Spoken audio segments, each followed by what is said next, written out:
itself is a word. The word is interesting because it's a word that comes from a pagan. Hollywood is the holy wood, and it was the wood that the magical wands were made out of in the pagan sorcery, magic.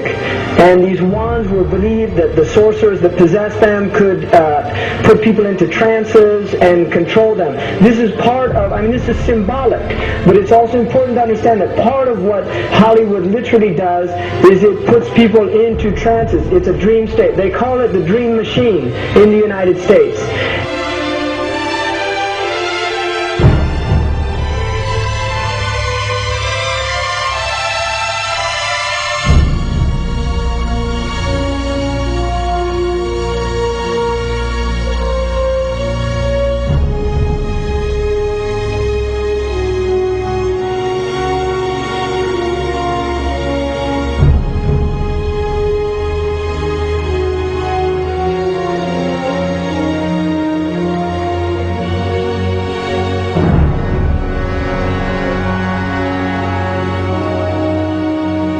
Creates fantasies for people. It puts people into these things. Now, one of the things is interesting that in the part of what's done in movie theaters, in darkened rooms where people watch television, is literally a trance state that occurs. What's called suspended state of disbelief. You enter into a state, you suspend your disbelief and enter into a state whereby you begin to believe what you internally realize is imagination.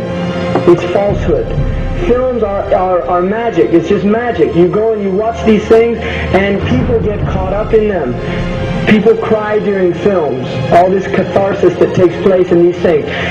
Many of the films, and this is an important element in the control mechanism, is literally allow people to go and have certain type of catharsis as a purging experience. Which Aristotle talks about the necessary element. One of the necessary elements of tragedy is to create this cathartic experience. And this is why a lot of the films, especially also news and things like this is why news is very important in this culture. Everybody watches the news. They have this tragic, cathartic experience of watching the tragedies of others and then feeling safe and complacent in their own experience of the suspended state of illusory well-being. So these are very intricate and sophisticated methods. Now, I think it's dangerous, although there are elements, there's concerted efforts that take place, there's also a lot of people that have similar worldviews that aren't necessarily working together in concerted efforts.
not supposed to be up here.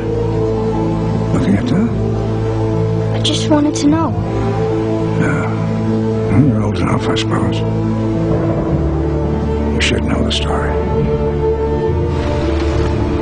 Okay, here we go. It was 1832. On a night much like this.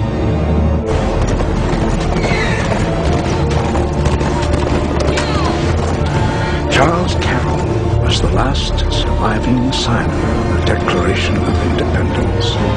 He was also a member of a secret society known as the Masons, and he knew he was dying. He woke up his stable boy in the middle of the night and ordered him to take him to the White House to see Andrew Jackson, because it was urgent that he speak to the president. Did he talk to him?